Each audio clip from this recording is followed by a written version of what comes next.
Hello. That's fine. It's fine.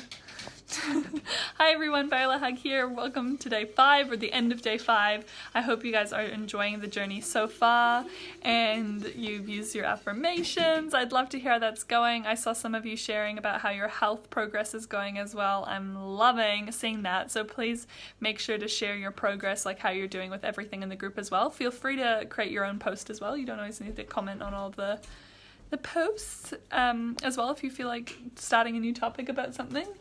But I'll just move, there's some kitchen activity going on. I just wanted to come on and share a little bit about visualization, because today wasn't really necessarily something where you needed to comment, but I'd still love for you guys to comment if you have tried the visualization. If you already do visualization techniques, I'd love to hear about that as well. But the reason why visualization is so powerful is, like I said in the post that I did, is that it's literally a way to trick our subconscious mind into believing that we've already achieved what we're wanting to create.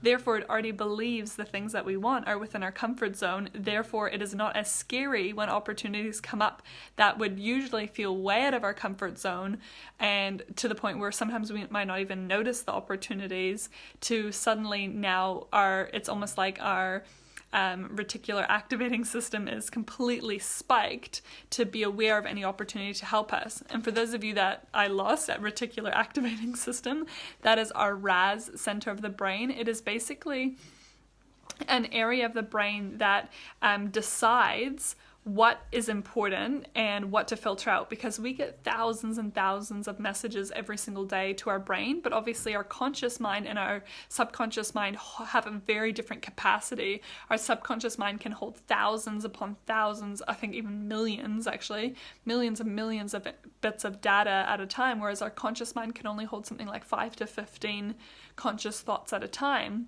And our reticular activating system is like kind of one of those processes that decides what's actually going to be relevant to filter out. Because imagine if you were like walking through your day and every little tiny detail of everything you had to consciously pick up in order to make up this picture. Like there's a plant with like this many leaves, this color green, this shading on it, like I don't know, like all that stuff. If we had to individually pick up every bit of data, we would be insane.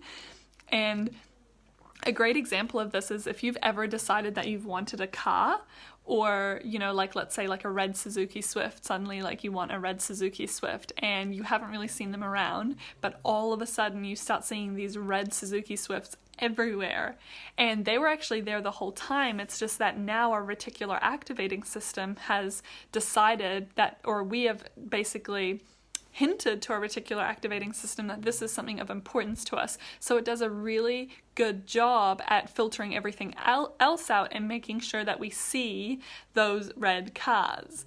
Okay, and so the same thing happens with our goals. When we visualize what we want, we actually are telling our mind what is important to us, and so it's going to be more, it's going to look out for opportunities much more. And then on top of that, we're obviously still going to have the actual motion of moving outside of our comfort zone. Of course, that's still going to be there. However, we might have less fear attached to it, possibly because we see the opportunity of it more than the fear of the opportunity, right? So we're more willing to step out of our comfort zone.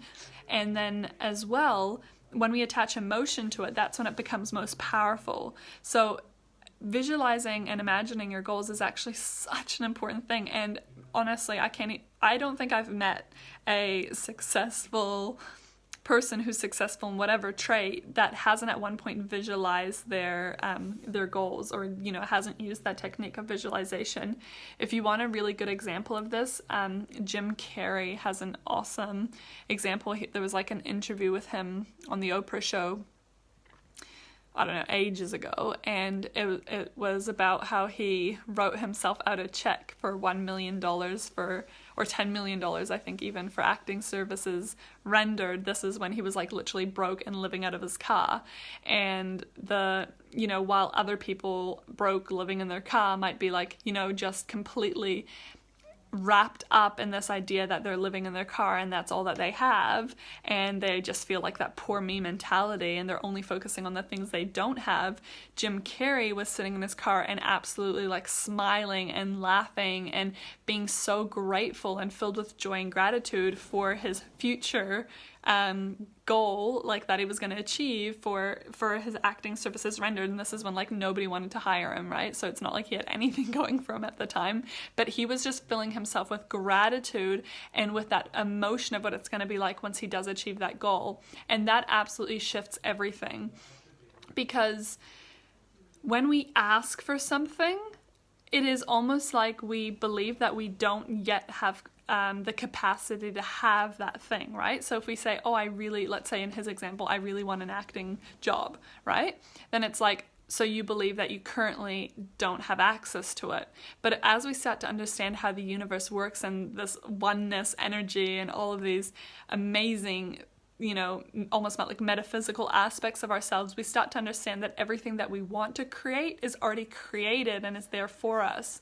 So rather than having this lack mentality that we need to ask and like hope that things show up for us, we just need to move into that space of gratitude and absolutely just know that those things are there for us and they will show up for us, that we will be inspired to take the right action and do the right things that will call them into our life.